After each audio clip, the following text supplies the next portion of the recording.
পাপি দেহ শুদ্ধ কর্ম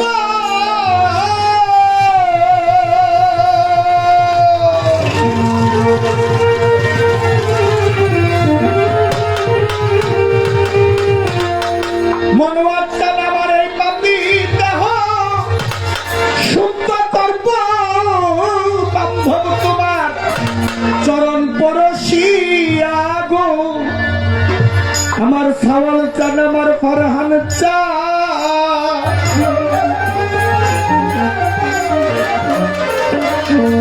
বান্ধব থাকবো তোমার চরণ দাসী হইয়া আমি জনমে জনমে গো মনোয়াচ্ছা থাকবো তোমার চরণ দাসী হইয়া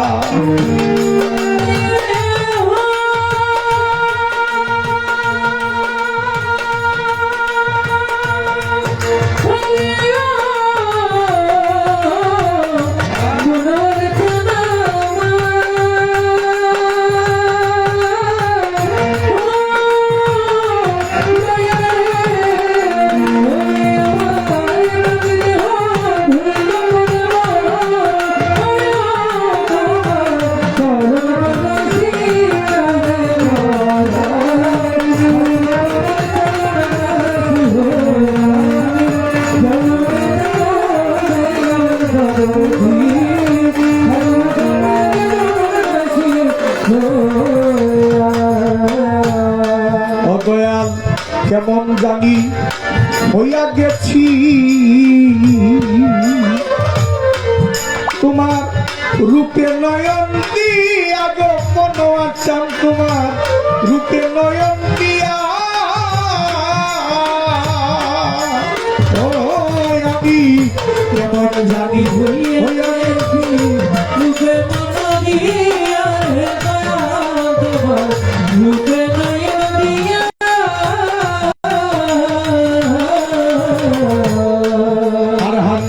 কেমন যাবি হইয়া গেছি গো আমি তোমার রূপে নয়ন দিয়া গো সাওয়াল চান বাবা রূপে নয়ন দিয়া ওরে আমার দুই নয়নে ডাইনা পালো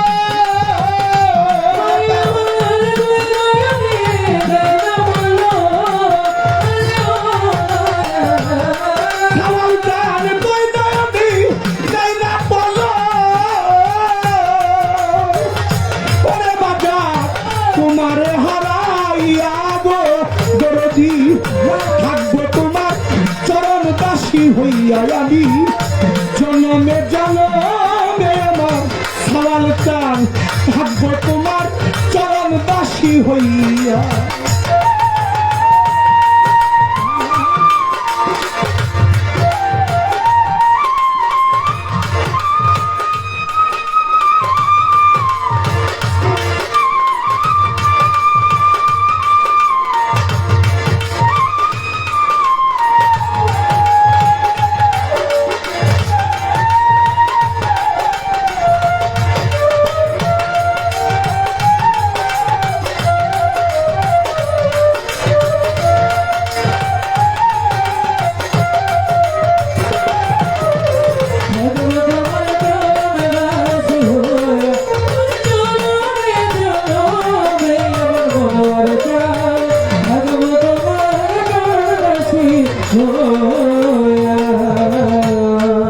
দয়াল কাঙালেরও দয়াল তুমি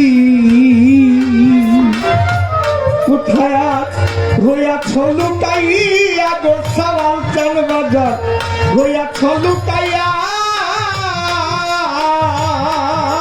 ও দয়াল কাঙালেরও দয়াল তুমি রইয়াছ লুকাইয়া রইয়াছ লুকাইয়া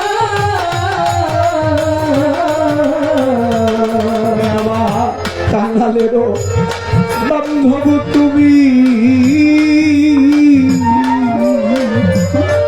কোথায় রইয়াছ লুকাইয়া গো সাওয়াল চান কোথায় রইয়াছ লুকাইয়া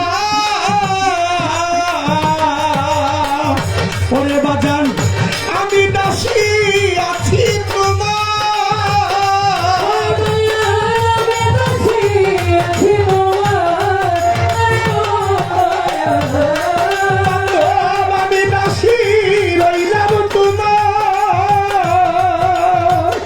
ওরে দয়াল আসার পথে চাইয়া গো সাওয়াল চান থাকবো তোমার চরণ দাসী হইয়া আমি জনমের জনমে আমার মনোয়ার চান থাকবো তোমার চরণ দাসী হইয়া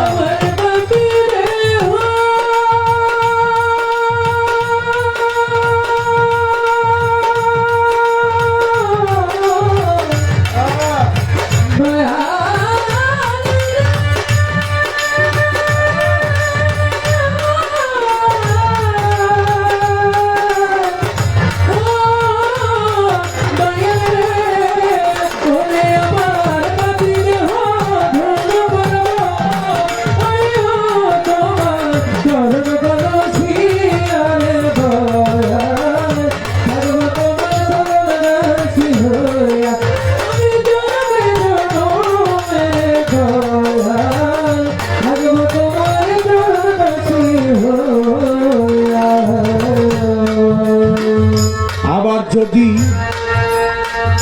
পাথাও মরে আমারে মানব জনম দিয়া গো সওয়াল চান আমার মানব জনম দিয়া মনোয়ার চান আবার যদি পাথাও মরে গো মনোয়ার চান জনম দিয়া আমার দয়াল রে মানব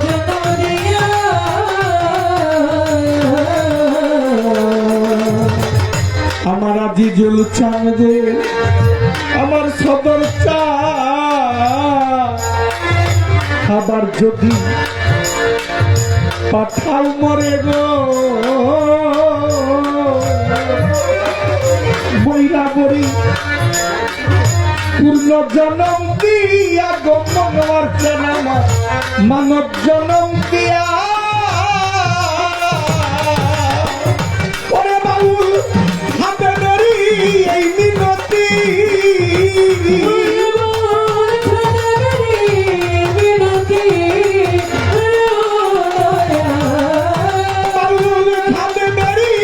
এই মিনতি গেলাম তোমার চরণে রাখি আগো মনোয়ার চান থাকবো তোমার চরণ রাখি হয়ে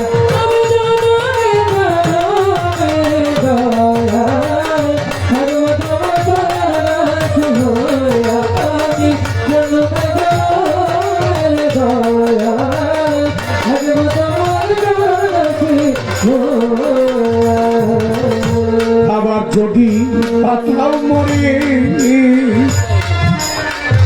পূর্ণ জনম দিয়া গো মনোয়ার চান আমার মানব জনম দিয়া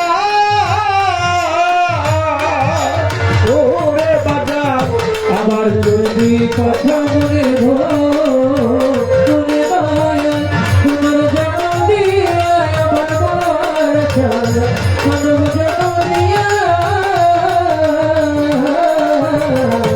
আবার যদি পাথাও মরে গো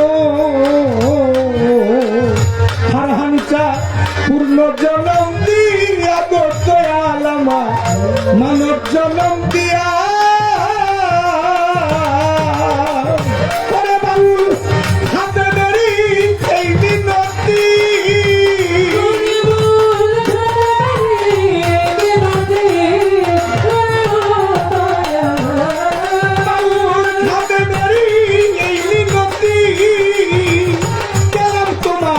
চরণে রাখি আগো মনোয়ার চান থাকবো তোমার চরণ দাসী হইয়া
দাসী হইয়া আমি জনমে জনমে আমার খাওয়ালটা থাকবো তোমার চরণ দাসী হইয়া আমি জনমে জনমে গো আমার দয়ালটা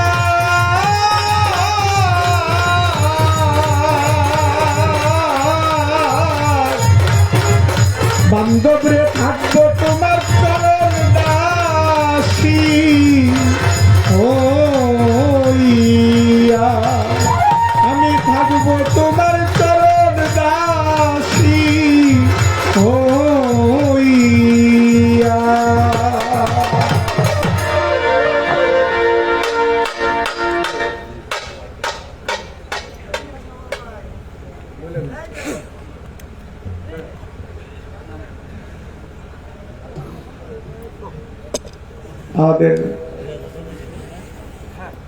আমাদের সে আমবাগ পুনাবাড়ি দয়াল তাহের কৃষ্ণের যিনি উদরজাত সন্তান বর্তমান গদিনী ছিলেন আমাদের রাকিব পীর সাহেব আমাকে দয়াল 500 টাকা দিয়ে আমাকে আশীর্বাদ করেছেন। চরণের ভক্তি রইল, ভক্তি লাখো ভক্তি রইল।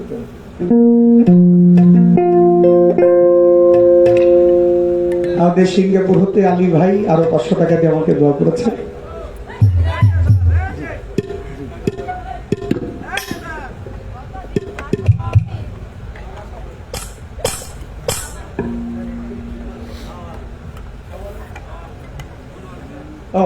দয়াল বাবা মনোয়ার চান আমাদের যিনি ভক্ত আমাদের আওয়াল চান আওয়াল ভাই আরো 200 টাকা দিয়েছেন এবং আমাদের রঞ্জিত কুমার দা আন্তর্জাতিক খ্যাতি সম্পন্ন ঢোলবাদক বাংলা ঢোলবাদক অত্যন্ত গুণী একজন মানুষ আমাকে 100 টাকা দিয়েছিলেন শুরু থেকেই আমার দাদার প্রতি আদাব ভালোবাসা ভক্তি রইল।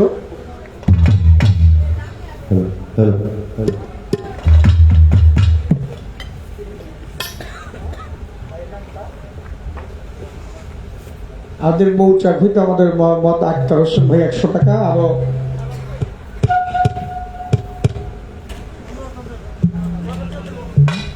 দয়াল বাবা মনোয়ার চান ভক্ত আমাদের দুলাল ভাই বিশিষ্ট ব্যবসায়ী আরো 100 টাকা দিয়ে আমাকে পুরস্কৃত করেছে। ভাইয়ের প্রতি ভক্তি রইল, ধন্যবাদ। আমাদের জীবন দেওয়ানকে 50 টাকা দিয়েছে আমাদের আক্তার ভাই, ধন্যবাদ সকলকে।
জয় জয় জগৎ বন্ধু, তুমি প্রভু কৃপা সিন্ধু, দিয়ে তব কৃপা বিন্দু জীবন করো ধন্য, তোমারই করুণা বলে শিলাভাসের সাগর জলে। বোবার মুখে কথা বলে তোমার কৃপার জন্য, তুমি প্রভু বিশ্ববিদে তোমারই অঞ্জলি দিতে কি আছে মোর, এ মহিতে সবই তোমার দান, জীবন যৌবন দেহ মন সবই তোমার দেওয়া ধন, তবু পদে করি অর্পণ শুরু করলাম গুরু ভক্ত এই ধারায় বাউল। বাংলাদেশের স্বনামধন্য শিল্পী মিরাজ দেওয়ান সাহেব গুরু, আমি অপরাধী জ্ঞানহীন ভজনহীন ভক্তিহীন, আলামি ভক্ত। আমার তো ভক্তি নেই, তারপরে ভক্ত ঘোষণা করেছে, পালাহরি গুরু ভক্ত।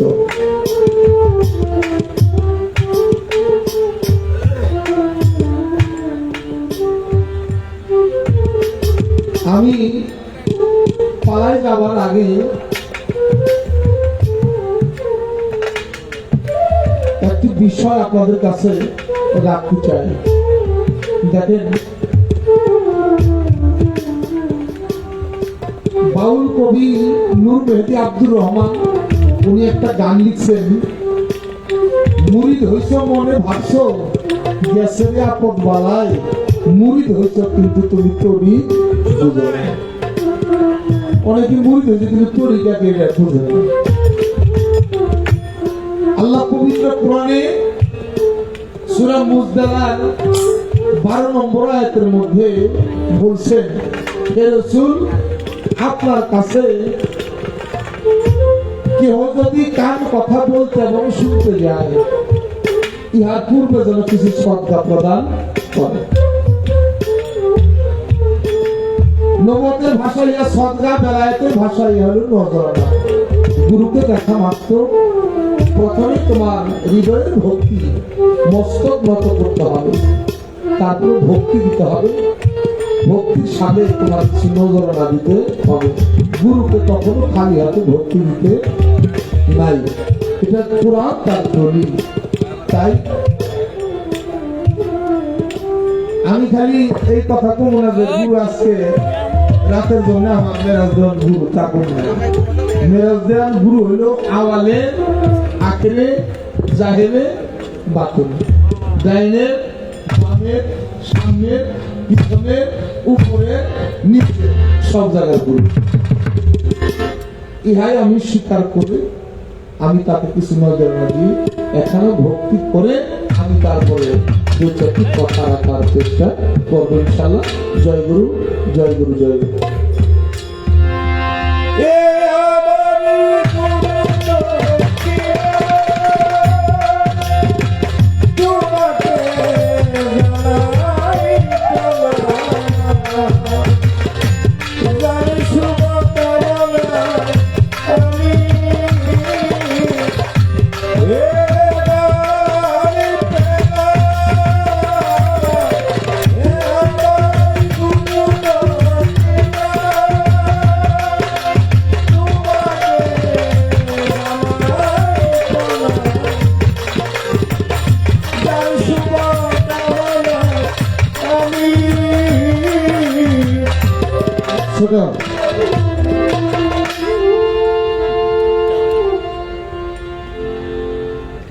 আপনারা বিভিন্ন এলাকা থেকে আসেন, যারা যে এলাকা থেকে আসেন আমি সবার মাঝে কথা জিজ্ঞাসা করব, আপনার এলাকায় কি গায়ে বাছুর দেয় না দেয় না?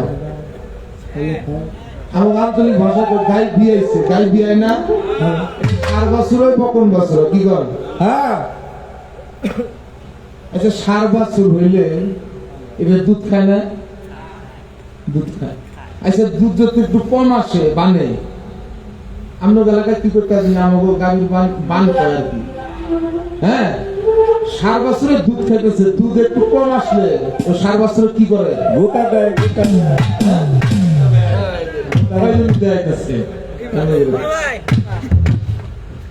দয়াল আমি আপনার কাছে কিছু চামু, তার মানে দুধ চামু। দুধ যদি কম হয় তাহলে আমি এটা আপনারা কেউ কিছু মনে নিয়ে না, কি কর? আমরা কইেন না যে একটু বেদ টাকা দিল, ভক্তি দিল, তারপর আবার গুরুর সাথে কেমনে কথা কয়। আমার যে পর্যন্ত এই খুদার নাম মিটবো, দুধ না আসবো, দুধ না আসলে আমি এমনি করবো। আপনারা কেউ কিছু মনে করেন না।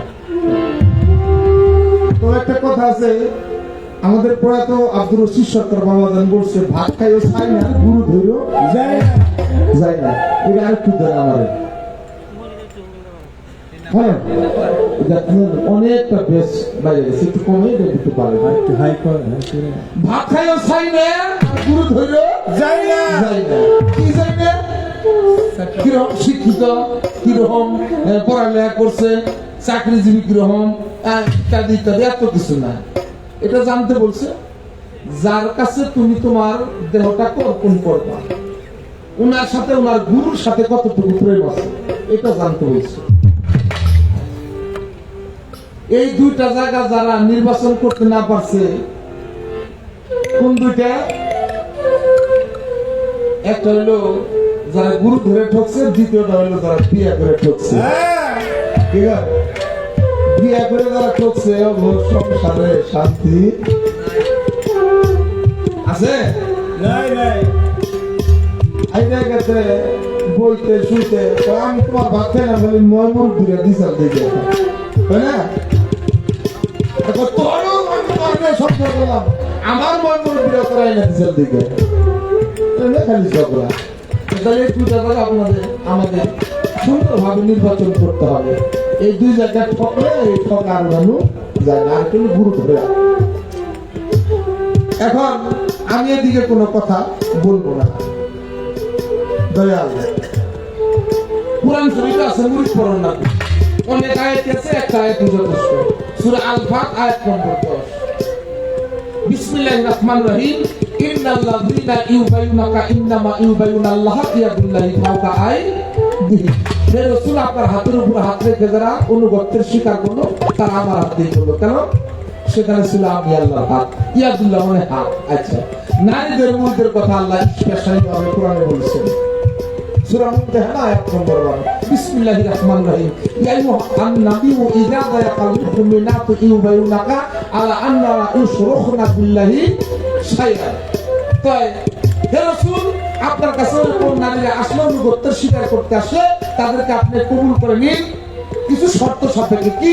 তারা মিথ্যা বলবে না, ব্যভিচার করবে না, অন্যায় করবে না, হারাম খাবে না, ইত্যাদি ইত্যাদি শর্ত দিয়ে তাদের কবুল করে নিন। তাদের জন্য আমি পরম করুণাময়ের কাছে ক্ষমা প্রার্থনা করুন, আমি আল্লাহ পরম ক্ষমাশীল। আচ্ছা, নারীদের মুরিদের কথা আছে কোরআনে, পুরুষের মুরিদের কথা কোরআনে আছে, এগুলো আমি মানছি, আমি মুরিদ করছি। আচ্ছা, মুরিদের আগে আচ্ছা নামাজ পড়ে না বলে আমার ময় মুরিদের কাছে শুনি নাই, কয় নাই যে সমাজে বাস করি ইমাম সব কয় না যে নামাজ পড়ুন না, গরু যারা হন না, জাকাত দেন না, সমর্থন হজ করুন না, ইত্যাদি ইত্যাদি, সব ঠিক আছে। ইয়া নামাজ পড়ার আগেও করণ যায় না? সরি, মাফ করবেন, ইয়া মুরিদ হওয়ার আগেও করা যায়, করে, আমরাও করছি। আমি মুরিদ হইলাম, আমার সর্বপ্রথম কথা হইল, দয়াল আমি মুরিদ হওয়ার পরে আমার কাজটা কি? আমি যদি করে নামাজ পড়া লাগবো, আমি এই কথা মানতাম না। এটা মুরিদ পড়ার আগেও আমি নামাজ পড়লে পড়তে পারি, কি বল? হ্যাঁ, এই মুরিদ পড়া পিঠ ধরে আমার নামাজ পড়ানো লাগে, তাহলে আমি পিঠ ধরলাম, আল্লাহ হুকুম করছে, তাই করলো। বুঝলেন না আমার কথা? মুরিদ হওয়ার পরে আমার কাজটা কি?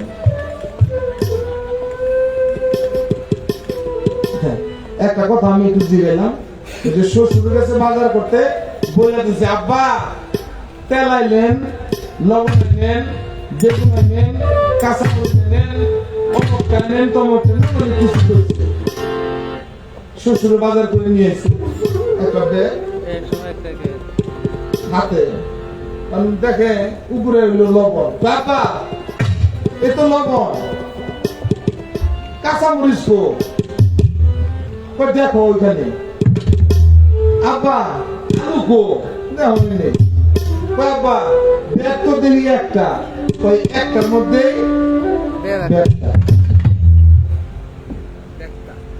একটার মধ্যে ব্যাগটা, তাহলে আমি যে প্রশ্ন করছি আমার দয়ালের কাছে জিজ্ঞাসা করছি এটার মধ্যে ব্যাগটা আছে, আপনারা চুপ করে বসে থাকবেন। দয়াল, আমরা দয়াল মানুষ, আপনারা কি নামাজ টামাজ পড়েন? যদি নামাজ পড়েন, আচ্ছা নামাজের আগে সর্বপ্রথম কোন সূরা পাঠ করতে হয়? কি বল? আলহামদুলিল্লাহ সূরা না, সূরা ফাতিহা। আচ্ছা আমি গেলে একটু জানবার চান দয়াল, আপনারা যে নামাজ পড়েন দেখি আমাকে দয়ালেও পড়ে, অনেক দয়ালের দেখি, সব দয়ালেরই পড়ে। আচ্ছা দয়াল, আপনারা যে নামাজটা পড়েন আপনারা ওকে সূরা ফাতিহা পাঠ করেন? যদি কোন পাঠ করি তাই আমার কথা আছে, আর যদি কোন পাঠ করি না তাইলেও আমার কথা আছে। তাহলে কইবেন খালি আপনারা এই নামাজ যে পড়েন তাহলে কি বইলা এই নামাজটা আপনারা করেন। আমি দুইটা কথা প্রথম রাখলাম, একটা গান শুনলাম আপনার।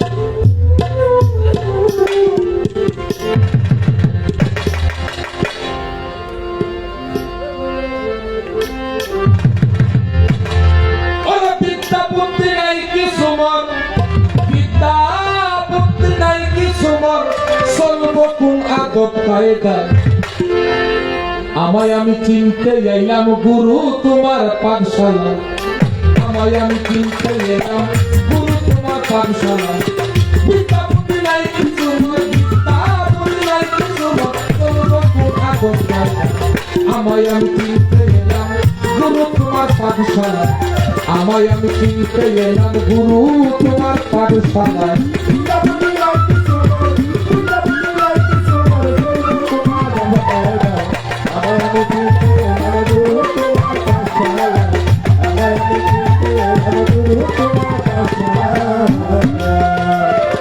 নাই কই আমার জায়গা জমি,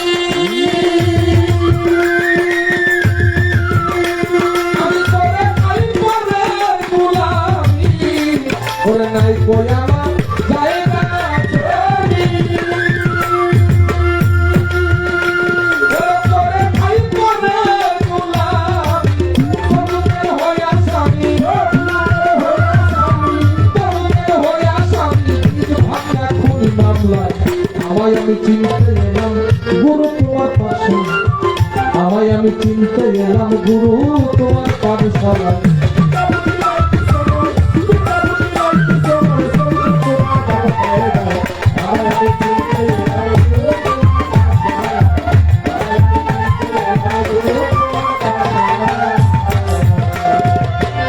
বায়ু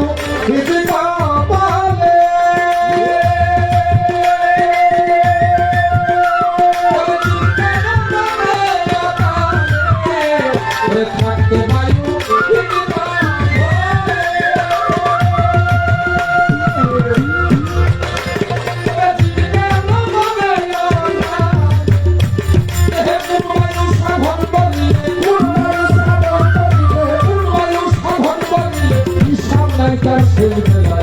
আমায় আমি চিনতে এলাম গুরু তোমার পাঠশালা, আমায় আমি চিনতে এলাম গুরু তোমার পাঠশালা।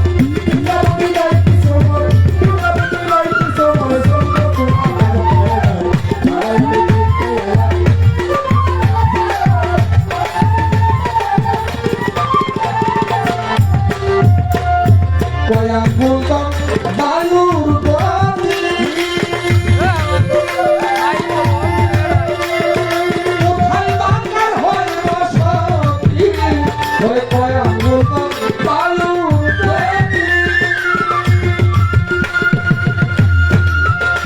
ওরে কোথায় বাংলার হয় বসতি, সুশীল কইতাম রাতি, সুশীল কইতাম রাতি,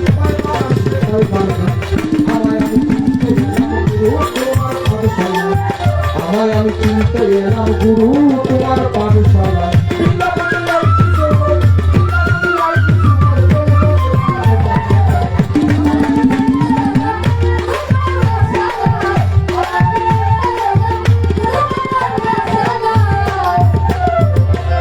ছোট বাবাইও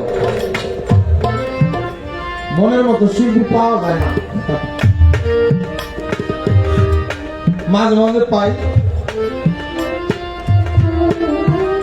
মেরাজ দেন আমার একজন মনের মতো শিল্পী, ওনার যিনি বড় ভাই, ওনার যিনি গুরু, গানের উস্তাদ রাজ্জাক দেওয়ান সাহেব। আমার সৌভাগ্য হয়েছে ওনার সাথে আমি গান করছি, আজকে এসে ওনার মোবাইল দিয়ে কথা বলছি।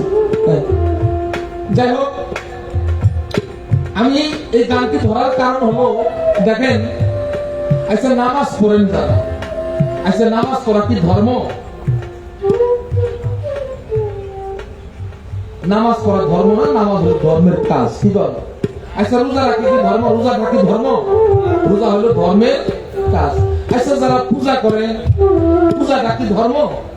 ধর্মের কাজ। যাকাত দেয় মুসলমানরা, যাকাত হলো ধর্মের কাজ, ধর্ম না। আচ্ছা ধর্মটা কি তাহলে? ধর্ম কি? আজ থেকে ৪৫০০ বছর আগে ইংরেজের একজন দার্শনিক আসছে, যার নাম হলো সক্রেটিস। ওনাকে প্রশ্ন করা হলো, স্যার ধর্ম কি? ধর্ম কাকে বলে? ধর্মটা কি? তিনি বলেছিলেন, নুদাই তুমি তোমাকে চিনো, তুমি তোমাকে চিনলে তোমার ধর্ম সম্পর্কে জানা হয়ে যাবে। শ্রীকৃষ্ণ মহাপ্রভুর কাছে বলা হয়েছিল, প্রভু ধর্ম কাকে বলে? ধর্ম কি? উনি বলেছিলেন, আত্মালম বৃদ্ধি, তুমি তোমার শিব আত্মাকে চিনলে তোমার ধর্ম সম্পর্কে জানা হয়ে যাবে। আজ থেকে ১৪৫০ বা ১৫০০ বছর আগে আখির জামানার পয়গম্বর হুজুর পূর্ণ হুজুর সাল্লাল্লাহু আলাইহি ওয়াসাল্লাম উনি এসেছিলেন, ওনার কাছে সাহাবারা জিজ্ঞাসা করলো, ইয়া রাসূলুল্লাহ হুজুর ধর্ম কাকে বলে? ধর্মটা কি? দয়ালুজি মাওলা আলী উভয় মিলে বলছিলেন, মান আরাফা নাফসাহু ফাকাত আরাফা রাব্বাহু, তুমি তোমার স্বীয় নফসকে চিনলে তোমার ধর্ম সম্পর্কে জানা হয়ে যাবে। তাহলে প্রত্যেকটা ধর্মের ধর্মগুরু নিজেকে চেনার জন্য তাগিদ দিয়েছে, নিজেকে চিনলে ধর্ম চেনা হয়ে যাবে। লালন ফকির বলছে, ওরে আপনারে চিনতে পারলে রে যাবে তোর অচেনারে চেনা, ও যার আপন খবর আপনার হয় না। দেখেন প্রত্যেকটা ধর্মের ধর্মগুরু নিজেকে চেনার জন্য বলছে। আচ্ছা এই ধর্ম সম্পর্কে জানতেছে, তাহলে নিজেকে নিজে চেনার জন্য গুরুর কাছে যেতে হয়। আমি আমাকে কিভাবে চিনবো এই বিষয়ে দলের কাছে আমি জানতে পারছি। নাই তো আমার জায়গা জমি, আমি করে খাই পরের গোলামি, তবু কেন হই আসামি বীজ ভাঙ্গা করি মামলা। আমি বীজ ভাঙ্গা ধনী মামলার আসামি হইতে চাই না। ছোট বাজাইও দেখেন, হারমোনিয়াম যিনি তৈরি করছে ৩ ভাগে ভাগ করছে। প্রথম ভাগের নাম হলো উদারা, মধ্য ভাগের নাম হলো মুদারা, শেষের ভাগের নাম হলো তাল। দেহটাও ৩ ভাগে ভাগ করছে সাধুরা। উদারা, মুদারা। সনাতন ধর্ম বলছে ব্রহ্মা, বিষ্ণু, শিব। ইসলাম বলছে আলিফ, লাম, মিম। রতি শাস্ত্রে বলছে সৃষ্টি, ধ্বংস। এখানে মানুষ সৃষ্টি করে, এখানে তাহা রক্ষা করে, এখানে মানুষ ধ্বংস করে। গুরু ধরার আগে যা করছি, যা হয়েছি তো হয়েছি, গুরু ধরার পরে যেন এই ধ্বংস আমার না হয়। ইহা থেকে, এই আসামি থেকে আমি কিভাবে রক্ষা পাবো, ইহার কর্ম কি, এই কৌশল কি, আমি আপনার জানতে থাকতে পারি ওই কমলে, জীব কেন মরে কালে, দেহের কোন বায়ু সাধন করলে হিসাব নাই তার শেষ, হিসাব দিতে হবে না। বাজান এই বিষয়ে আপনি একটু বলবেন। কয়াঙ্গুল দম বায়ুর গতি, কোথায় বা তার হয় বসতি, সাধক সুশীল কয় তার দিবারাতি, এই দেহে কয়বার আসে কয়বার যায়। বাতাসের খবর যারা জানে না, ওরগুলো ফকির না। কি কয়, নাকের 2 দিকে তুই ঘুরাই ফকির কি ঘুরা। দেখবেন তরিকাতের মানুষ সহজে কিন্তু দুর্ঘটনায় পড়ে পড়ে। ওনারা বাড়ি থেকে বেরোবো, দেখবেন নাক টিপতেছে। কি কয়, না মিশা কথা বলতেছি, তো হা হু করেন বাবা দিলে। আচ্ছা, যারা তরিকা ধরা মানুষ, ওনারা একটু নাক টিপা ঢুকা করে যাত্রা পথে রওনা করে। তাইলে বাদানি নাকের 2 দিকে পুরান ফকিরান্তির গুড়া, এই গুড়াই থেকে কিছু কম লাগছে। এই বিষয়গুলাকে আপনি একটু আমাদের সুন্দরভাবে বুঝাইলে আমরা একটু উপকৃত হব ইনশাআল্লাহ।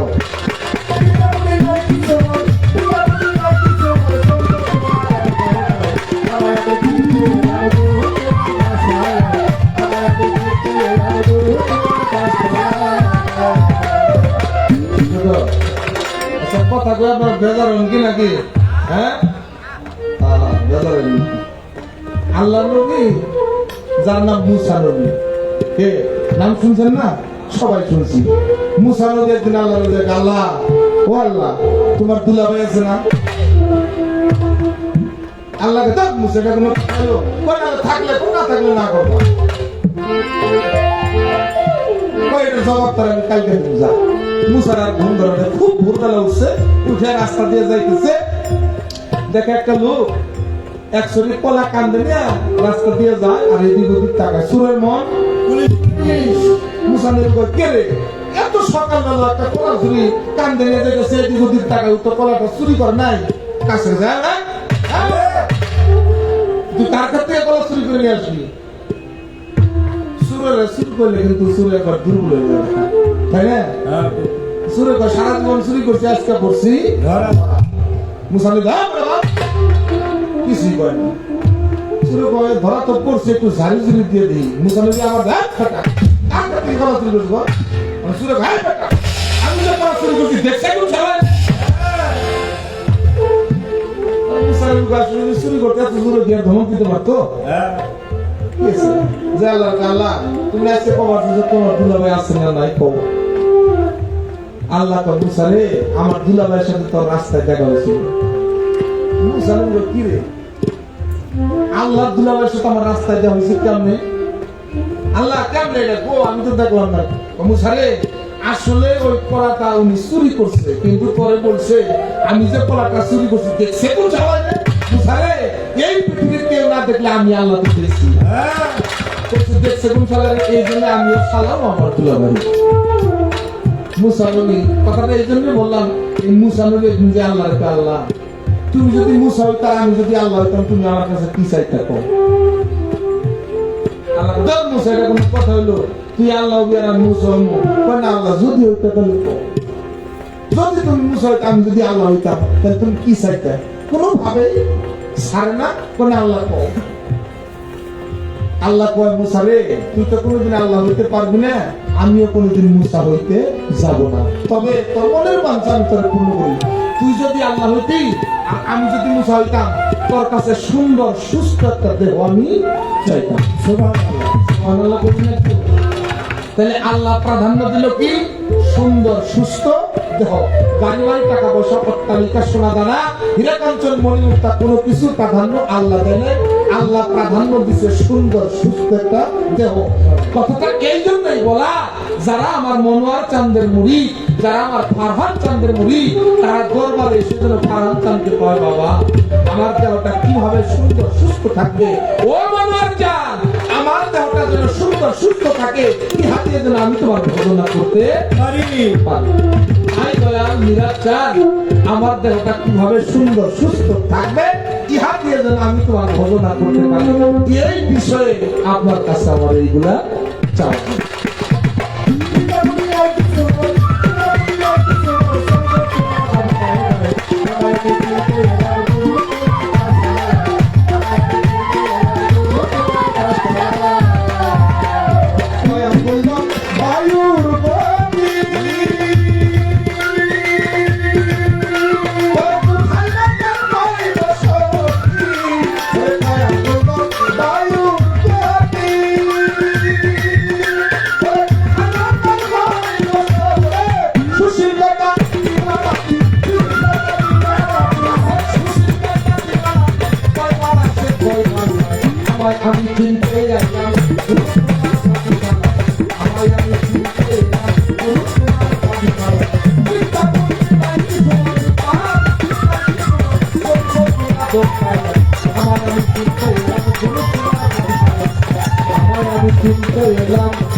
আরেকটি প্রার্থনা গান আমি করব।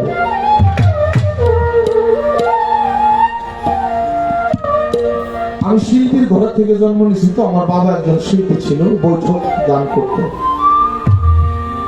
ছোটবেলা থেকে বাবার সাথে গানে যেতাম, বাবার মুখে শুনতাম। বাবা প্রথম গান করতো অসহায় সহায় তুমি দয়াময়, তাই তো তোমার ডাকিও নিয়ে গান।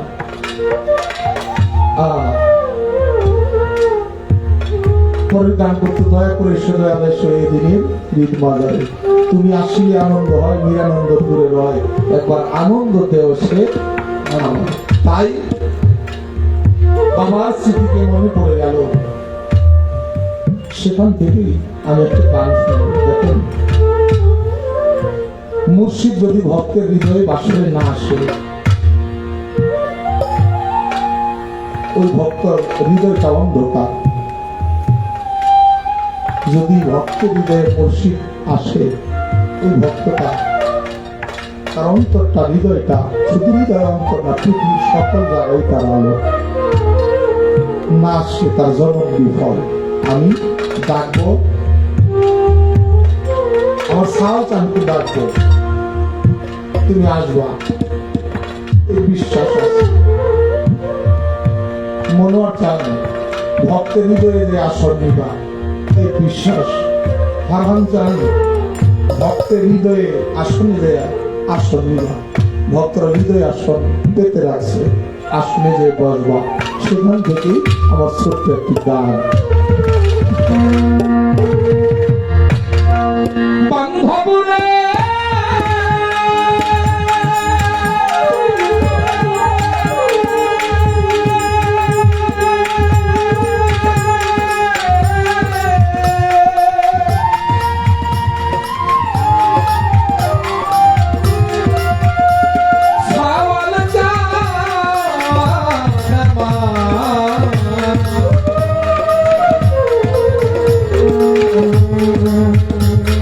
মনোয়ার চা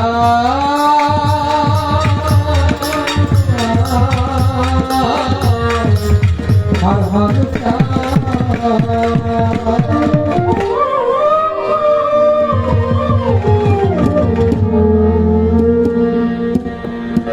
ওরে বান্ধবাদি তোমার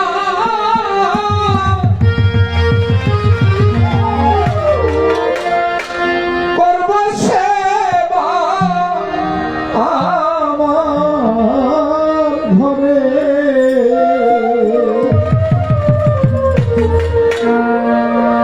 আসিলে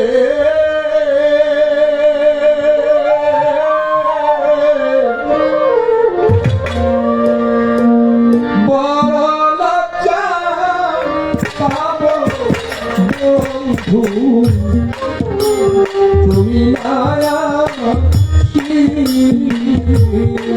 সওয়াল জানি বড় লজ্জা পাবলে মনোয়ার চা, তুমি মায়া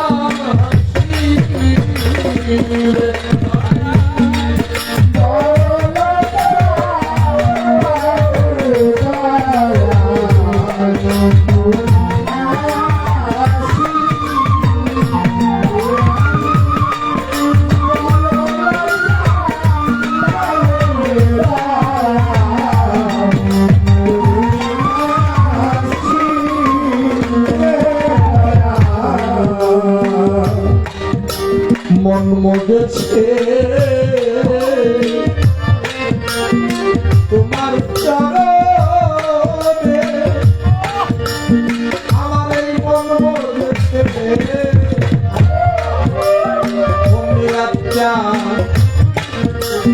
আমার মন মজেছে মনোয়ার চান তোমার চরণে।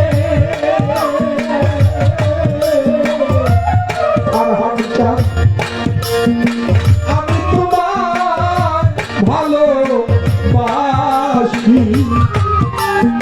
এই জগৎ জানে ও দয়াল মন মজেছে সওয়াল চরণে।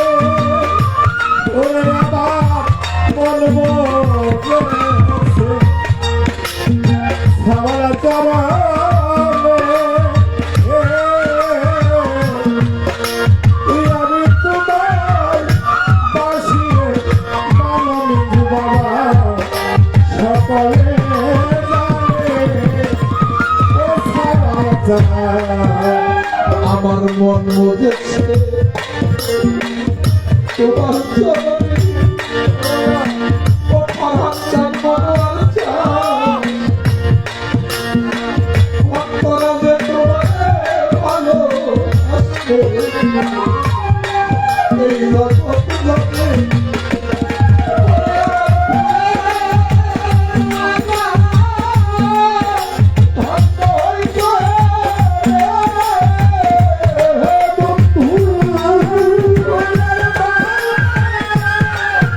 তোমায় নিতে হাতে পড়ালে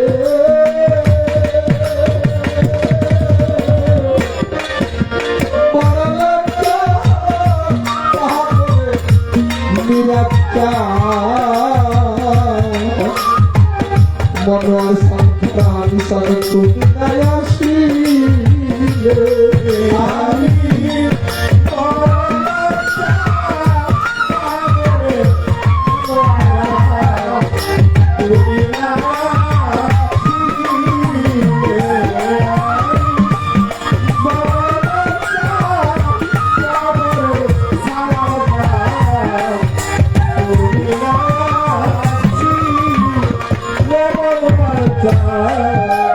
তুমি পাশের বাড়ি সদায়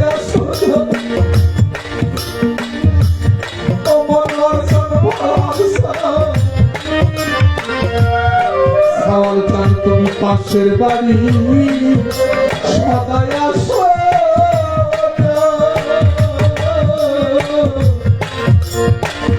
আমি দুঃখী তোমারে ডাকি তুমি প্রিয়া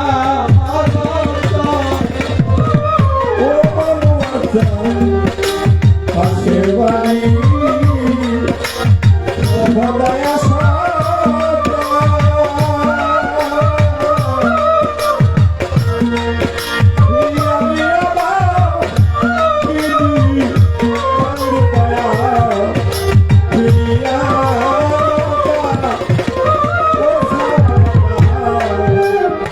তুমি পাশের বাড়ি তুমি আছো সদাই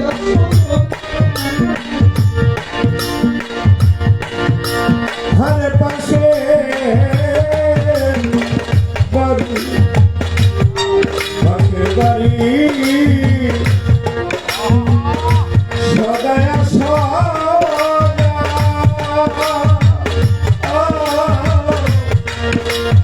আমিও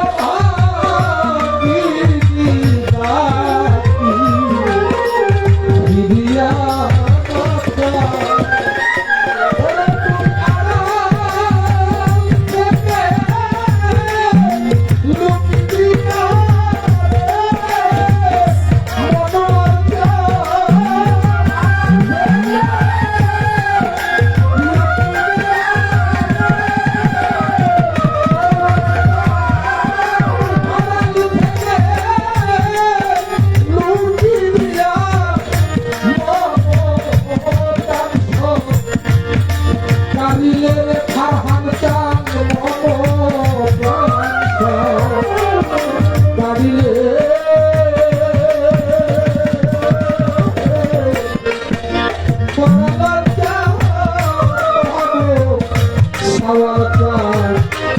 তুমি না আসিলে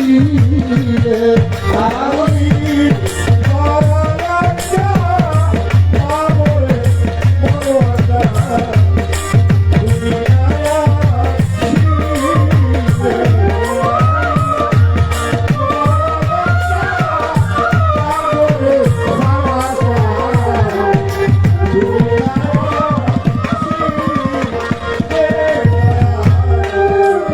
আমি তোমার চরণের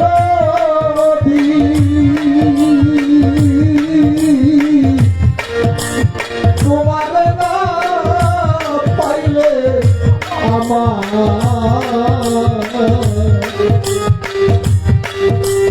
ঘটিবে দুর্গতি ও আমি তোমার চরণের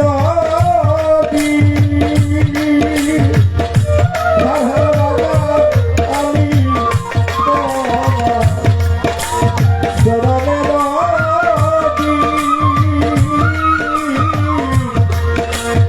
তোমার পাইলে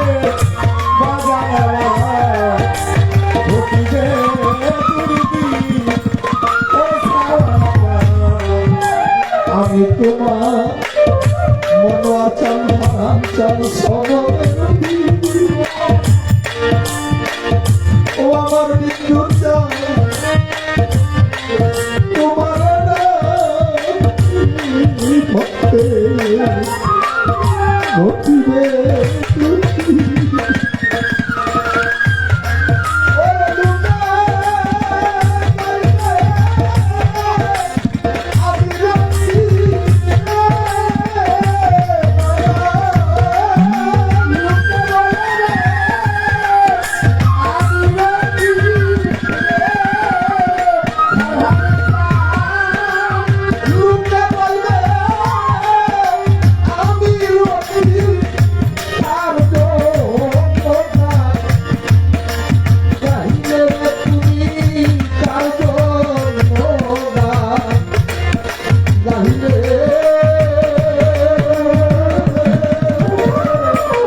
বিশেষ করে আমি ভক্তিবাদ জানাই যারা সিঙ্গাপুর প্রবাসী, হয়তো ওনারা লাইভে গান শুনছেন।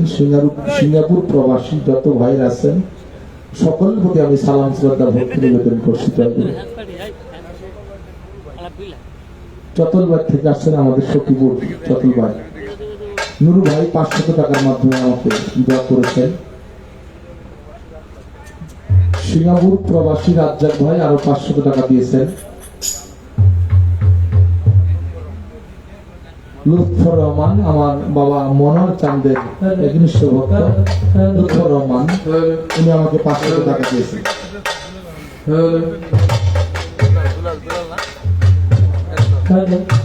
বিশিষ্ট ব্যবসায়ী দুলাল সাহেব 100 টাকা দিয়েছেন। সুজন সরকার আমার তরিকার ভাই আবার কিছু কিছু গান শিখতেছে, আমিও ওকে শিখাইতে যাই, নিজেও শিখি। সেই সুজন সরকার আমাকে 200 টাকা দিয়েছেন, তার প্রতি ভালোবাসেন। সেই সাথে জঙ্গির ক্ষেত্রেও 100 টাকা দিয়েছেন। সকলের প্রতি সালাম শ্রদ্ধা হল, জয় গুরু।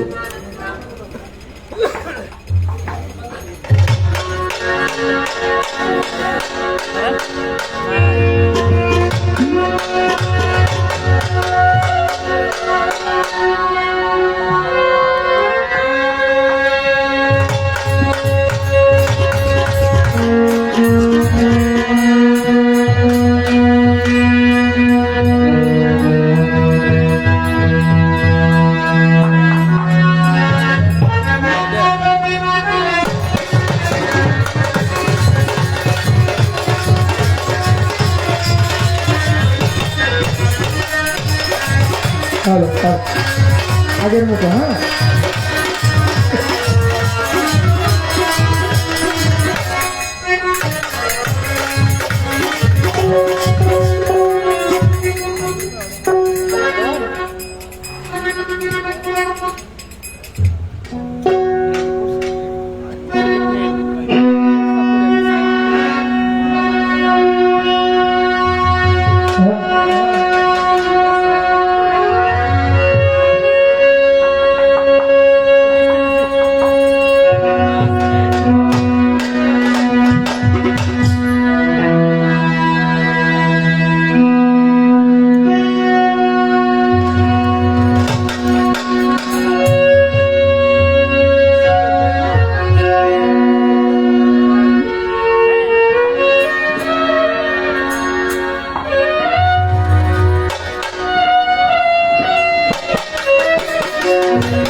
Hare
কর্তাপক্ষ থেকে আজকে পালা,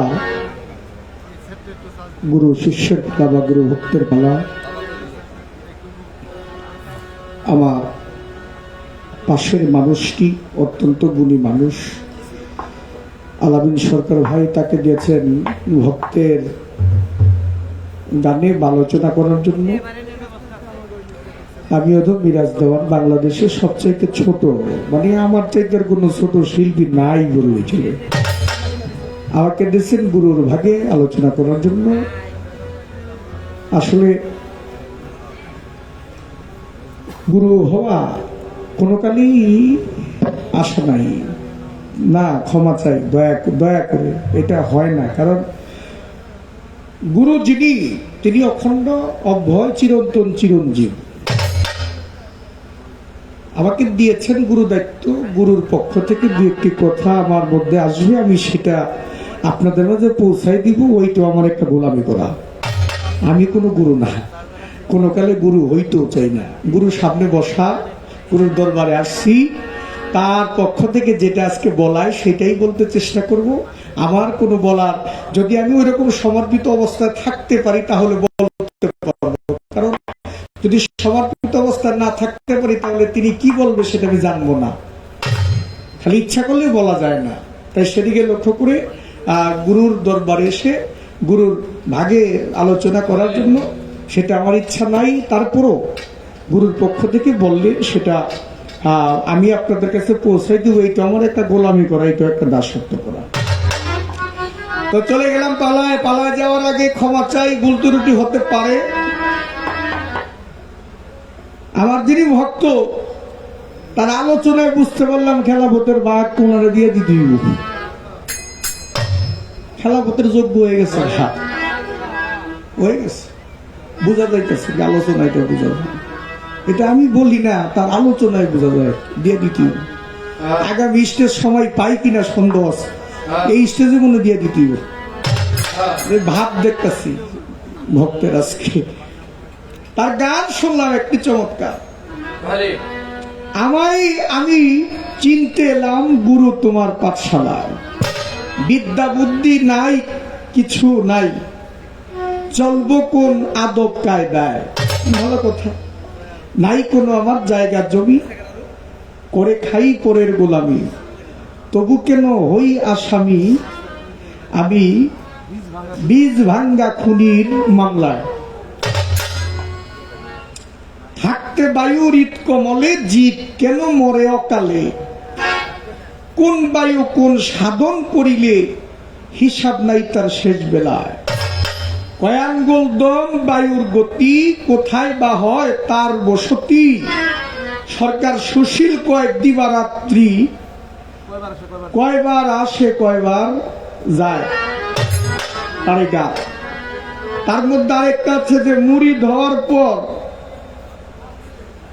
কাজ কি আমার দয়াল? আপনার নামাজ পড়েন, সূরা ফাতিহা পাঠ করেন, এটা কি আপনি পাঠ করেন? পাঠ করলেও কথা আছে, না করলেও কথা আছে। এটা আবার আমার একটু মোটামুটি হুমকি দিয়ে গেছে, কি হুমকি শুরু করে দিয়ে গেছে, দিব। এবার সব কথা ভাল লাগছে বাবা, বেজাল দেখছাকা লাগাই দিছে। আমি যে আপনার কাছে আওয়ার আগে নামাজ রোজা পড়তাম, মানে যদি আপনার কাছে আওয়ার পর আমার নামাজ পড়তে পারি, এটা কিন্তু মানবো না। এই যে মান মুনা কথাটা বললে কিন্তু ভক্তের ভক্তিরতি থাকে না। এখানে যে মান মুনা, গুরু কি বলে, যদি নামাজ পড়ার যোগ্য মনে হয় গুরু তোমাকে নামাজ পড়াবো বাবা, আমি কিন্তু আপনারা আপনিও কমু তুমিও কমু, তাই না? আপনি কষ্ট নিয়েন না। গুরু যদি বলেন নামাজ নয়, তুমি ওই যে বাথরুমের ময়লা পরিষ্কার করো, তাই করতে হবে। জীবের নিস্তার লাগি নন্দ সুত হরি ভুবনে প্রকাশন গুরুরূপ ধরি মহিমাতে গুরু কৃষ্ণ তুল্য যান গুরু আজ্ঞানী দয়তে সত্য করি না। গুরুদেব যাবে পর অসন্তুষ্ট হন, রক্ষিতে না পারে দেবতা কখন। গুরুকে মনুষ্যকে না করো ভাবন, গুরু নিন্দা কর্ণে যেন না করো শ্রবণ। যথাই হয় গুরু নিন্দা তথাই নাকি যাবে, গুরু নিন্দুক কেমো কবু না দেখাবে। গুরুর কাছে বায়াত হওয়ার পরে, মুড়ি ধর পরে দেহটা যদি গুরুকে দিয়ে দেওয়া যায়, দেহটা গুরু কোন কাজে লাগাবে এটা গুরুর ব্যাপার। আপনি যদি বলেন আমি এটা মানি না, তাহলে আপনার আমিত্ব। আমার দয়ালের একটি গান আছে, তোমার আমিত্ব। এই আমি আমার ছেড়ে দিয়া দরবি যেদিন একাকার, নিত্য নীলায় যাবি যদি মনাওয়া।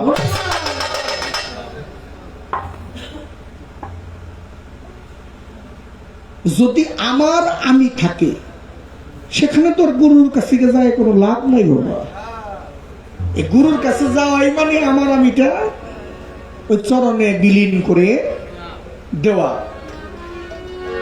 এবার তার অনেক কথাই জানতে পারলাম, তার মনের আশা বায়ু সম্পর্কে, কোন বায়ু সাধন করতে হয়, আবার এই বায়ুটা অর্থাৎ বাতাসটা দেহের মধ্যে কতবার আসা যাওয়া করে, তার অনেক কিছু অনেক জানতে পারলাম। হ্যাঁ, খুনির আসামি হয়েছে, চেষ্টা করবো বাবা দু একটি কথা আলোচনা করার জন্য। আগে একটা গান করে নিই।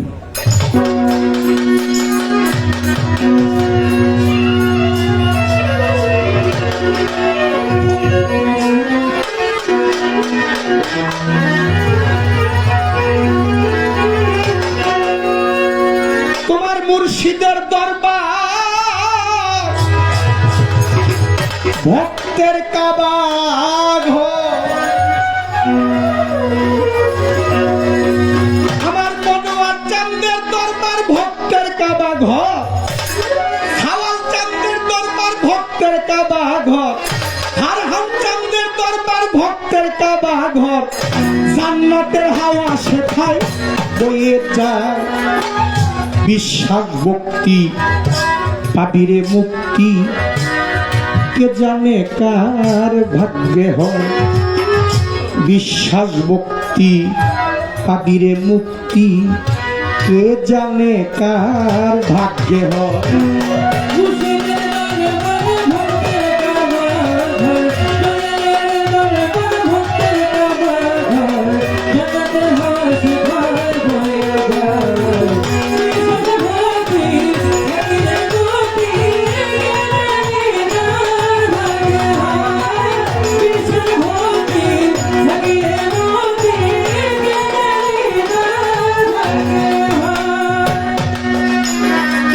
মুর্শিদের দরবারে যাইয়া তুমি দাঁড়াই অনত হইয়া, চাইয়া থাকো তার হুকুমের আশা। মুর্শিদের দরবারে যাইয়া দাঁড়াই অনত হইয়া, চাইয়া থাকো তার হুকুমের আশা। মনোয়ার চান্দার দরবারে যাইয়া তুমি দাঁড়াই অনত হইয়া, ওরে বাজান চাইয়া থাকো তার হুকুমের আশা। যদি দেয়া যাজত বসিও আদবের সাথ, যদি দেয়া যাজত বসিও আদবের সাথ, রহমত আসিবে সেই জায়গায়। বিশ্বাস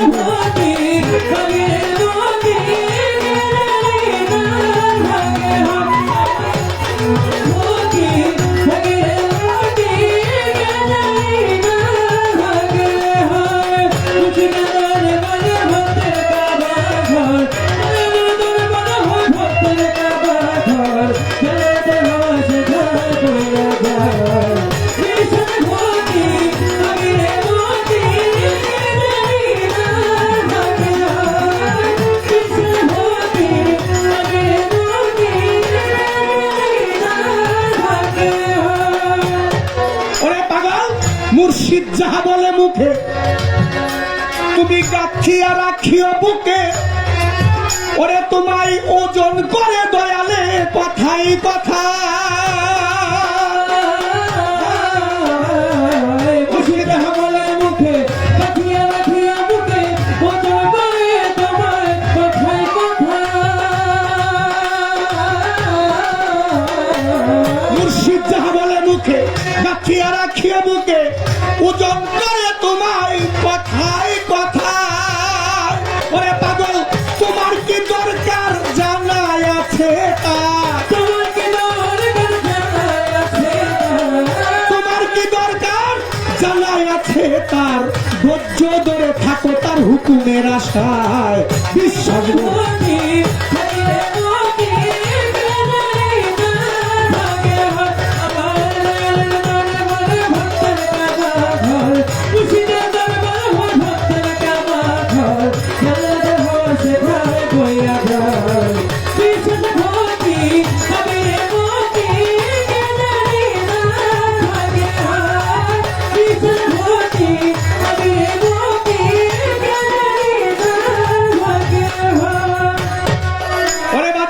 কোন সময় কোন হালে থাকে তোমার দয়ালে ওরে তুমি সালাম দিও না তারে ওই সময় কোন সময় কোন হালে থাকে তোমার দয়ালে সালাম দিও না তারে কোন সময়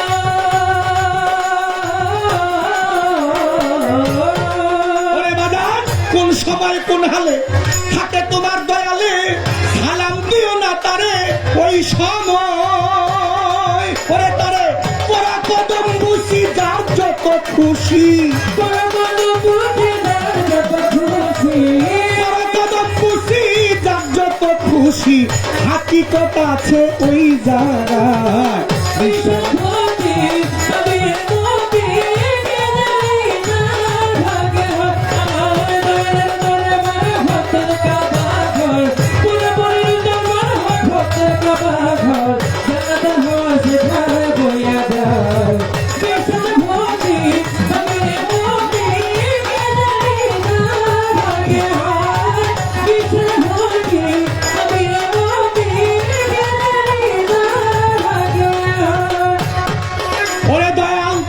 দিকে যখন চাই তুমি চাইও পীরের পায়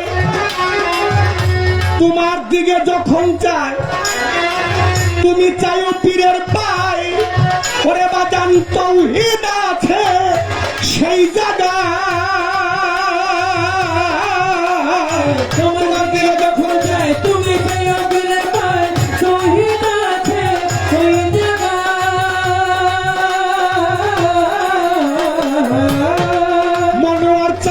তোমার দিকে যখন চাই তুমি চাইও পীরের পায় তৌহিদ আছে সেই জায়গায়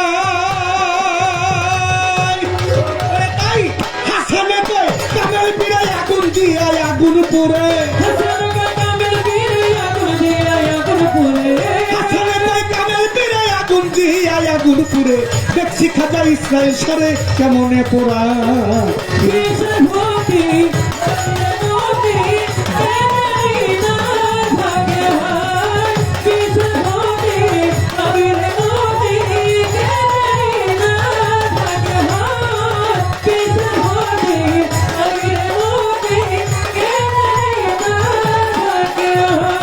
মুর্শিদের দরবার ভক্তের কাবা ঘর মুর্শিদের দরবার মুর্শিদের দরবার আমার ভক্তের কাবা ঘর মনোয়ার কামদের দরবার ভক্তের কাবা ঘর হারহান কামদের দরবার ভক্তের কাবা ঘর জান্নাতের হাওয়া সে খাই বইয়ে যায় বিশ্বনবী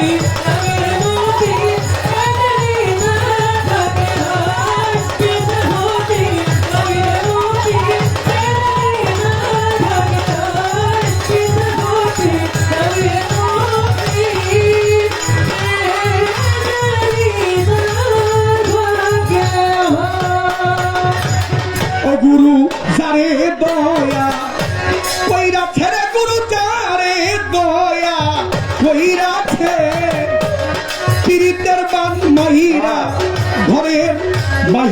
কইরাছে মনোয়ার চান যারে দয়া কইরাছে রে দয়ালে যারে দয়া কইরাছে পীড়িতের বান মাইরা ঘরের বাহির কইরাছে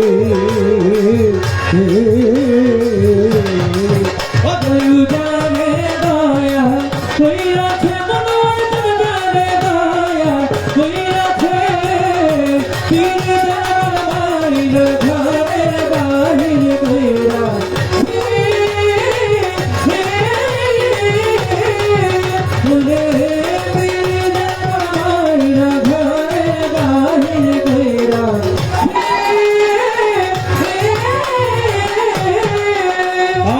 গুরু শিষ্য করে প্রীতি করে গুরুর আশা গুরু শিষ্য করে প্রীতি করে গুরুর আশা গাছের সনে পাখির পিরিত গাছে বা দেওয়াশা গুরু ভক্ত করে প্রীতি করে গুরুর আশা গাছের সনে পাখির পিরিত গাছে বা দেওয়াশা যেমন জলের সনে মিনের পিরিত গো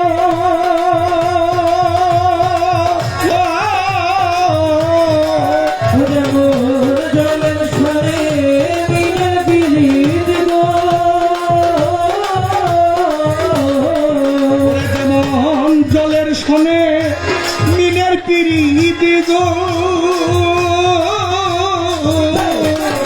তারা দুই রং ছাইরা এক রং দইরাছে গো দুই রং ছাইরা এক রং দইরাছে পিরিতের বানমাইরা ঘরে বাহির কইরা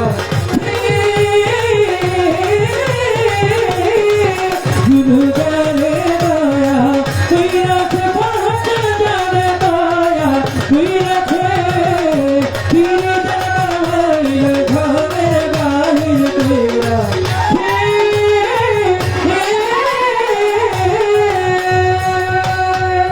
দয়া ছোট করে তোমরা একটু নিচের গুলো একটু কমাইলো না হ্যাঁ এখন একটু কমাইলো ছোট করে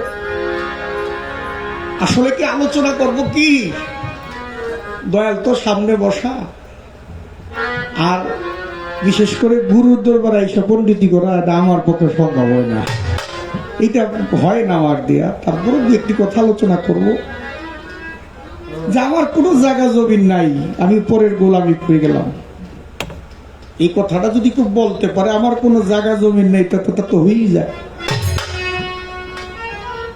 তো আছে বাবা জায়গা জমির মধ্যে অনেক কিছু আছে যেমন এই মানব দেহটা পঞ্চভূতে তৈরি তৃতীয় তেজ মরুদ ভূম আবাতস খাকবাত নূরে ছাপা আগুন পানি মাটি বাতাস আকাশ বাতি এই পঞ্চভূতের দেহটা সৃষ্টি করেছেন মার চার বাবার চার মার হচ্ছে গোস্ত পোস্ত লহুলক বাবার হচ্ছে হাড় রগ মণি মগজ আল্লাহর হচ্ছে 10টি শক্তি দর্শন শক্তি শ্রবণ শক্তি জ্ঞান শক্তি আস্বাদন ধরন চলন শক্তি বাক শক্তি বিবেক শক্তি শক্তি এইভাবে 10টা শক্তি 18 চিজে মানব দেহটা বস এই মানব দেহটা পরিচালনা করার জন্য আল্লাহ মন দিয়েছে মাথা দিয়েছে হাত দিয়েছে পাও দিয়েছে হস্ত পদ চক্ষু কর্ণ নাসিকা জিহ্বা কণ্ঠ দেহ মন এই যে ইন্দ্রিয়গুলো দিয়েছে ইন্দ্রিয়গুলো পরিচালনা করে বাবারে এই পৃথিবীর মধ্যে অনেক মানুষের ব্যাংকের মধ্যে টাকা জমায় না টাকা জমায় না অনেকেই জমায় কেন জমায় নিদানের কালের জন্য অর্থাৎ ছেলে মেয়ে বড় হবে ছেলে বিয়ে করবে মেয়েকে বিয়ে দিতে হবে যাদের জন্য এই জমানো হয় কিন্তু মানুষ কিন্তু বুঝে না যে জমাকৃত বিষয় জমাকৃত বস্তু যদি কারো মধ্যে থাকে এই দুনিয়ার টাকা পয়সা বলি নাই আমি বলেছি যে একটা মানুষ পৃথিবীর মধ্যে মুক্তি পাওয়ার জন্য গুরুর কাছে যায় কিন্তু মানুষটা বন্দী কোথায় এইটা আগে জানতে হবে বন্দী না থাকলে কি মানুষ মুক্তির জন্য যাবে বন্দী আছে কোথায় বন্দী আছে বন্দী আছে নিজের মধ্যে নিজে কেন এই মাথার মধ্যে মস্তিষ্কটা এই মাথার মধ্যে তার অগণিত বিষয় এটার মধ্যে জমা আছে এটা তার উপার্জন নিজে উপার্জন করেছে চক্ষু দিয়ে জীবনে যা কিছু দেখছে এটা এখানে জমা আছে কর্ণ দিয়ে যা শ্রবণ করেছে তার এখানে জমা আছে জিহ্বা দিয়ে যা স্বাদ নিয়েছে তার এখানে জমা আছে, নাসিকা দিয়ে যা গ্রাম নিয়েছে এখানে জমা আছে, তিনি মন দিয়া যা অনুভব করেছে তা এখানে জমা আছে। এই যে মাথাটা জমায় রয়েছে অফুরন্ত সম্পদ দিয়ে বাবা, এই সম্পদটা আপনার, এই সম্পদটা আপনার উপার্জন। এই সম্পদটা যদি আপনি মাথা থেকে ডিলিট করতে না পারেন তখন আপনার এই মস্তিষ্ক খালি হবে না, আর তখন আপনার মাথার মধ্যে আমিত্ব যাবে না। যতক্ষণ পর্যন্ত আপনার এই মাথাটা শূন্য না করবেন ততক্ষণ পর্যন্ত এই মাথার মধ্যে আপনার মনোয়ার জানা হিসাব বসবে না।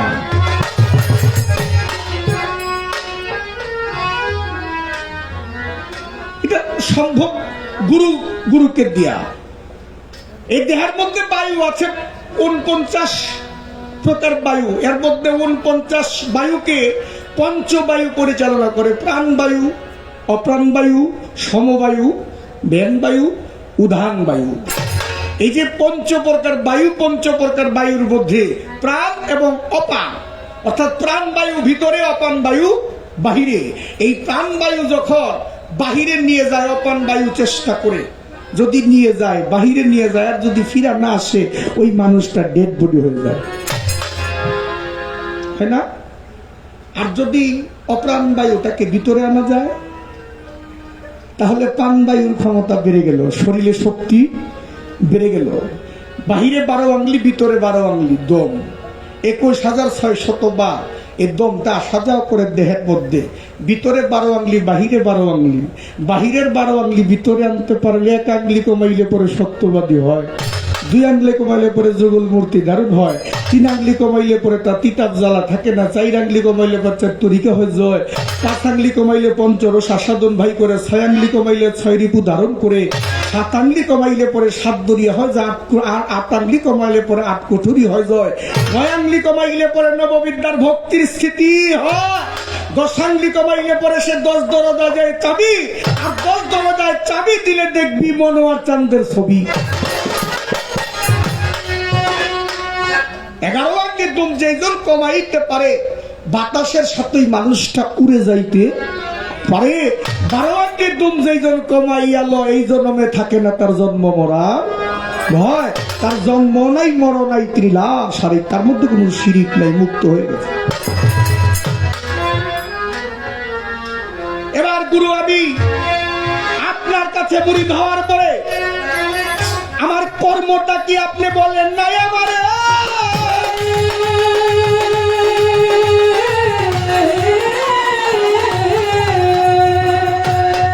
গুরু যাহা দিবে তাহাই করব, গুরু যাহা দিবে তাহাই করব। গুরু যদি বলে এই এখন থেকে তোমার দিয়ে দিলাম, তোমার কাঁধে একটা জোলা নিয়ে তুমি ভিক্ষা করো না, এইটাই করতে হবে। নিজের আমিত্ব দিয়ে গুরুর কাছে কিছু চাইয়া নেওয়া যাবে না। গুরু জানে তো কি দরকার ভক্তের জন্য, তার কোন কর্মটা করলে সে আত্মশুদ্ধি হইতে পারবে, সে নফসকে শুদ্ধ করতে পারবে। কারণ একটা মানুষ যখন নফসের মধ্যে বন্দী থাকে, বাবা বেয়াদবি মাফ করবেন, একটা মানুষ নফসের মধ্যে বন্দী থাকে, মানুষের মধ্যে 5টি নফস থাকে। একটা নফস আম্মারা, একটা নফসে লাওয়ামা, একটা নফসে মুতমাইনা, একটা নফসে মুলহেম, আর একটি নফসে ওয়াহে। এই 5টি নফসের মধ্যে একটি নফস হচ্ছে আম্মারা। এই নফসে আম্মারার মধ্যে যে ব্যক্তি বন্দী থাকে সেই ব্যক্তিটা কখনো তাকে দিয়ে গুরু ভোজন করা হবে না, কোনো কারণে না। তাহলে তার কি করতে হবে? নফসে আম্মারা থেকে মুক্তি পাইয়া তিনি লাওয়ামায় যাইতে হবে। তাহলে নফসে আম্মারা থেকে মুক্তি পাইতে হইলে তার গুরুর কাছে যাইতে হবে। যেখানে গিয়ে বলছে কবি বা সাধক বা দয়াল নবী তার হাদিস কুদসির মধ্যে বলেছেন, মান আরাফা নাফসাহু ফাকাদ আরাফা রাব্বাহু, যে তোমার আপন নফসকে চিনল সে তোমার রবকে চিনল। নফসকে চিনা হলে রবকে চিনা হয়ে যায়। তাহলে নফস চিনতে হবে আগে। নফসকে চিনার জন্য নফসের অভিব্যক্তিটা কি, নফসে আম্মারার অভিব্যক্তি কি, এই বিষয়গুলো জানতে হবে। এগুলা না জানলে কখনো বাবা নিজেকে চিনা যাবে না। মানুষ গুরুর কাছে যায় টাকার জন্য না, গুরুর কাছে যায় বাড়ির জন্য না, গুরুর কাছে ছেলে সন্তানের জন্য যায় না, গুরুর কাছে যায় নিজে মুক্তি হওয়ার জন্য। তাহলে নিজে যদি মুক্তি হতে পারে এক কথায় গুরু যাহা বলে আপনার তাই করতে হবে। এখানে নিজের কোনো বিষয় না, বাস্তবমুখী। আমরা দেখি যে অনেক মানুষ আছে গুরু ধরছে, গুরু দইরা গুরুর কাছে যায়ও না। বৎসরে যদি বাড়িতে দয়াল বাড়িতে উরুস মাহফিল হয়, কোন রকম বউরতে কয়া স্ত্রীরে কয়া দয়াল বেটে আইছে, আইয়া কি করে ওই পকেটেতে টাকা আছে, কোন রকম 100 টাকা 200 টাকা 500 টাকা বাইর করিয়া দয়ালরে দেয়। আবার মনে মনে করে বাইর থেকে হিসাব দিতে হয়। আরে গুরুর কাছে যে দিবে তার কোনো হিসাব লাগে না। তুমি গুরুকে সর্বস্ব দিবা। গুরুকে দিতে পারে কয়জনে? মন আছে কার গুরুকে দিতে? শুধু টাকা পয়সা না, টাকা পয়সা তো আছে, গুরুকে নিজেকে নিজেও গুরুর কাছে দিয়ে দিতে। বাইজিদ মোস্তামি রহমতুল্লিল আলাইহে, বাইজিদ মোস্তামি যখন দয়ালের খেদমত করে 12 বছর খেদমত করেছিল বাইজিদ মোস্তামি, তখন তার দয়াল বলছিল, ইমাম জাফর সাদেক রহমতুল্লাহ আলাই বলছিল, বাইজিদ রে, ওই যে আকাশের ওই যে একটা তাকের মধ্যে দেখো একটা কিতাব আছে, কিতাবটা নিয়ে আসো। বাইজিদ মোস্তামি সারাটা ঘর খুঁজছে, কিন্তু কিতাবটা আর বাইজিদ মোস্তামি পায় নাই, খুঁজা পায় নাই। বাইজিদ মোস্তামি না পাইয়া দয়ালের কাছে আসছে, বাবা আমি তো কিতাবটা পাইলাম না। বাইজিদ মোস্তামিকে দয়াল বলতেছে, বাইজিদ 12টা বৎসর তুই আমার বাড়িতে কাজ করলি, দাসত্ব করলি, গোলামি করলি, ওই যে উপরে যে তাক, এই তাকের উপরে যে কিতাবটা, এটা কি একবার দেখলি না? বাইজিদ মোস্তামি দুটি চোখের পানি ছেড়ে দিয়ে বলছিল, বাবা আমি যেদিন আপনার হাতে হাত দিয়ে বায়াত হয়েছি, সেদিন আপনার ওই রূপের মধ্যে আমি ডুবে গেছি। আমি যেদিন আপনার রূপের মধ্যে ডুবে গেছি না, সেদিন থেকে উপরে তাকানোর মতো শক্তি আমার নাই। কারণ আমি আমার মনোয়ার চাঁদকে থুইয়া আমি ওই আকাশের দিকে তাকাইতে পারি না, আমি মনোয়ার চাঁদের দিকে তাকায় থাকি। আমার কি সময় আছে উপরের তাকের দিকে তাকায় কিতাব আনার জন্য?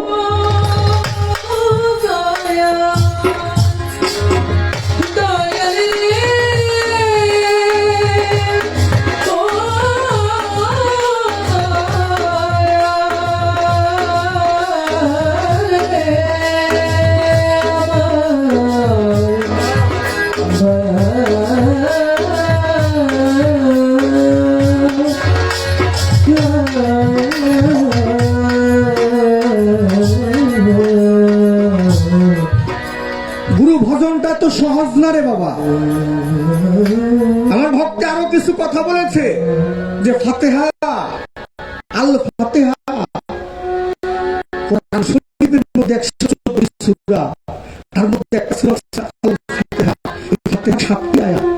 বিসমিল্লাহির রহমানির রহিম, আলহামদুলিল্লাহি রাব্বিল আলামিন, আর রহমানির রহিম, মালিকি ইয়াউমিদ্দিন, ইয়াকা নাবুদু ওয়া ইয়াকা নাস্তাইন, ইহদিনাস সিরাতাল মুস্তাকিম, সিরাতাল লাযিনা আন'আমতা আলাইহিম গায়রিল মাগদুবি আলাইহিম ওয়ালাদ-দাল্লিন। আমিন। এখন আমার ভক্ত বলতেছে যে দয়া, এই সূরা ফাতিহা কি আপনি পাঠ করেন? পাঠ করলেও কথা আছে, না করলেও কথা আছে। বাবারে, স্কুলের মধ্যে যখন লেখাপড়া করার জন্য ছাত্র যায়, শিক্ষকও থাকে, ছাত্র থাকে। শিক্ষক যেটা ছাত্রকে পড়ায়, এটা শিক্ষকের আগে পড়তে হয় না? পড়ে না তারপরে ছাত্রকে শিখায়, তাই নাকি? কারণ শিক্ষক যেটা পড়ে, এটা কি নিজে শিখার জন্য পড়ে না ছাত্রকে শিক্ষা দেওয়ার জন্য পড়ে? এটা জাগতিক একটা বিষয়। মসজিদে যেমন ইমাম সাহেব ইমামতি করে, ইমাম সাহেব মুক্তাদিরকে নামাজ পড়ায়, কারণ তিনি ইমাম, তিনি নামাজ পড়ায়, তিনি পড়েন না, তিনি পড়ান। কেন পড়াইতে তিনি আসছেন? তিনি এক সময় পড়েছেন, এখন আর তিনি পড়েন না, এখন তিনি পড়ান। তাহলে এই সূরা ফাতিহাটা আধ্যাত্মিক জগৎ থেকে যদি আমরা ব্যাখ্যা করি, আমার কথায় কি আপনারা বিরক্ত হন? আধ্যাত্মিক জগতের মধ্যে যদি ব্যাখ্যা করি, আল্লাহর নবী বলছে এই সূরা ফাতিহাটা পরিপূর্ণ একটা আল কিতাব। এটা কোনো সাধারণ একটা সূরা না, এটা পরিপূর্ণ একটা আল কিতাব। আমার দয়াল নবী বিদায় নেওয়ার পরে আমার মাওলা আলী আলাইহিস সালাতু ওয়াস সালাম, তিনি যখন মসজিদ নববীর মধ্যে বারিন্দার মধ্যে বৈশা কোরআন তাফসীর করতেছিলেন, আর হযরত আব্বাস রাদিয়াল্লাহু তাআলা আনহু, ছোট করে হযরত আব্বাস রাদিয়াল্লাহু তাআলা আনহু এই কোরআনের তাফসীরে বোঝার জন্য মাওলা আলীর কাছে প্রার্থনা দিছিল, আলী কোরআনটারে তাফসীর করলে আমি বুঝবো, শুনবো, আপনি আমার একটু বুঝান। মাওলা আলী সূরা ফাতিহা তাফসীর করতে করতে রাত্র হয়ে গেছে। হযরত আব্বাস রাদিয়াল্লাহু তাআলা আনহু বলছিল, আলী একটা সূরা তাফসীর করতে করতে রাত্র হয়ে গেল, আর বাকি সূরাগুলা কখন তাফসীর করবে, কখন আমি শুনবো, বুঝবো। আমার আলী বলছিল, আব্বাস আপনি কি জানেন কোরআনের মূল অংশ কি? কয় না। বলে কোরআনের মূল অংশ হচ্ছে সূরা আল ফাতিহা। বলে ফাতিহার মূল কি জানেন? কয় না। বলে ফাতিহার মূল হচ্ছে বিসমিল্লাহির রহমানির রহিম। বলে বিসমিল্লাহির রহমানির রহিমের মূল কি জানেন? কয় না। বলে বিসমিল্লাহির রহমানির রহিমের মূল হচ্ছে বেহরফ। বলে বেহরফের মূল কি জানেন? কয় না। কয় বেহরফের মূল হচ্ছে বেহরফের নিচে যে নুকতা, সেই নুকতাটা।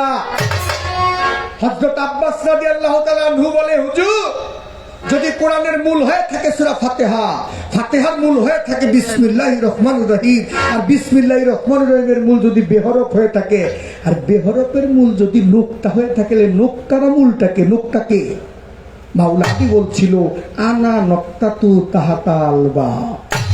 আমার আলী বলছে, আব্বাস আমি আলী নিজেই সেই নুকতা। আর একজন মহামানব, একজন কামেল মহাপুরুষ, তিনি নিজেই একটা আল কিতাব, তিনি নিজেই সূরা আল ফাতিহা, যার সপ্তম ইন্দ্রিয় দ্বিতীয় প্রাপ্তি হয়ে গেছে, পরিশুদ্ধ হয়ে গেছে, সেই ব্যক্তিটা আল কিতাব হয়ে গেছে, তিনি আল ফাতিহা, তাকে পাঠ করলেই সূরা ফাতিহা পাঠ করা হয়। মানে আর কিছু লাগে না বাবা, এটা বুঝার বাকি থাকে না যে মনোয়ার চানকে, ফারহান চানকে, সাওয়াল চান কে, তারে চিনতে হবে, না চিনলে হবে না। কোরআন বলছে, ওয়ামান কানা ফি হাজিহি আমা ফাহুয়া ফিল আখিরাতি আমা। আল্লাহ বলছে, যে ব্যক্তি দুনিয়াতে কানা হয়ে গেল, অন্ধ রইল, সে আখিরাতে অন্ধ হইয়া উঠবে।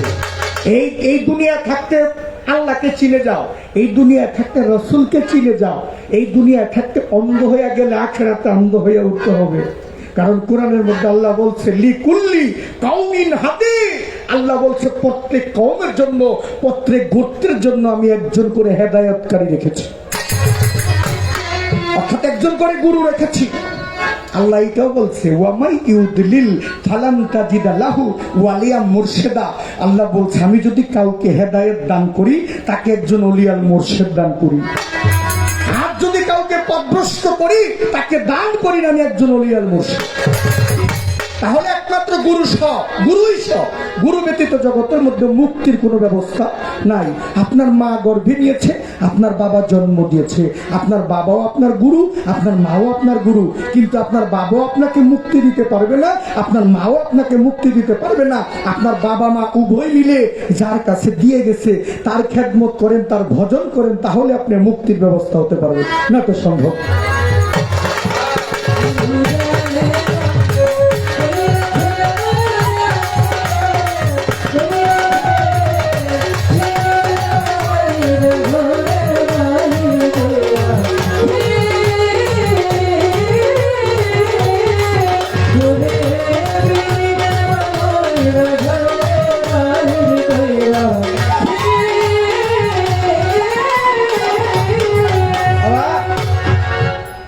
জগতের মধ্যে ভক্ত হওয়া কঠিন ব্যাপার।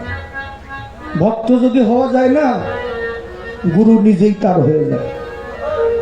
যদি কেউ ভক্ত হতে পারে, সাউন্ডটা একটু মিষ্টি করে দিয়ে, যাতে শব্দটা না হয়। ভগবান শ্রীকৃষ্ণ বৈকুণ্ঠে নারদ আর ভগবান শ্রীকৃষ্ণ একসাথে বসে। নারদ জিজ্ঞেস করেছে ভগবান শ্রীকৃষ্ণকে, প্রভু ভক্ত নিয়ে আপনি এত ভাবেন কেন, ভক্তের জন্য কাঁদেন কেন, ভক্ত আপনার কি হয়? আপনি যত ভক্তের জন্য কাঁদেন, ভক্ত কি হয়? বাবারে, জগতে শুধু ভক্তেরা গুরুর জন্য কাঁদে না, গুরুরা কি ভক্তের জন্য কাঁদে না? মনোয়ার চান কি ভক্তের জন্য কাঁদে না? ফারহান চান কি ভক্তের জন্য কাঁদে না? সাওয়াল চান কি ভক্তের জন্য কাঁদে না?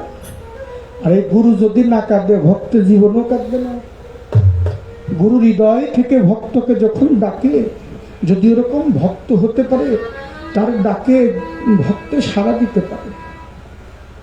তো ভগবান কৃষ্ণ বলতেছে, নারদ, আমি যে ভক্তরে কেন ভালোবাসি সেটাকে তুমি দেখতে চাও না তুমি শুনতে চাও? নারদ বলতেছে, প্রভু যদি দয়া করে দেখাই দিতেন তাহলে আর আমার শোনার দরকার ছিল না। ভগবান শ্রীকৃষ্ণ নারদকে নিয়ে বৈকুণ্ঠ হইতে মর্তধামে এসেছে। তো কৃষ্ণের একজন ভক্ত ছিল দ্বাপর যুগে, তার নাম ছিল মিথিলা। তো মিথিলার গর্ভে কোনো সন্তানাদি হইত না। স্বামী স্ত্রী তারা দুইজন মানুষের বাড়িতে কাজ করে খায়, তাদের কোনো অর্থ সম্পদ জগতের মধ্যে কিছু নাই। মিথিলার বাড়িতে যখন ভগবান তার পা রেখেছে, কদম রেখেছে, মিথিলা দিশেহারা হয়ে গেছে। স্বয়ং ভগবান আসছে আমার বাড়িতে, আমি কোথায় যাই কি করি? এ কাকা, এই যে একটু দূরে গেলে, হ্যাঁ, ডিস্টার্ব যাতে না হয়। তো মিথিলা দেখেই পাগল হয়ে গেছে।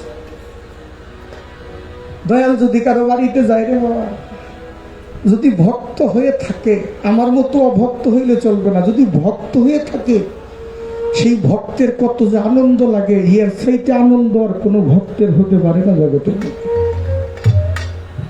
গুরু যদি কারো বাড়িতে তার পবিত্র পদার্পণ করে, পবিত্র চরণ মোবারক রাখে, তো ভগবান বলতেছে, মিথিলা আজকে 7 দিন ধরে না কিছু খাই না, আমাদেরকে সেবার আয়োজন করো। তো মিথিলার ঘরের মধ্যে চিরামুড়ি আছে আর গাছের মধ্যে সবরি কলা আছে। তো গাছ থেকে সবরি কলা বাইরে আনছে আর চিরামুড়ি ভগবানের সামনে দিছে। ভগবান বলে, মিথিলারে, যদি গাভীর দুধ হইতো না, গাভীর দুধ যদি মিশাইয়া নিতে পারতাম তাইলে এটা ভালো হইতো। মিথিলা মনে মনে কয়, গাভীর দুধ পাই কোথায়? ঘরে তো পয়সা নাই, টাকা নাই। তো পাশের গ্রামে গোয়াল থাকে।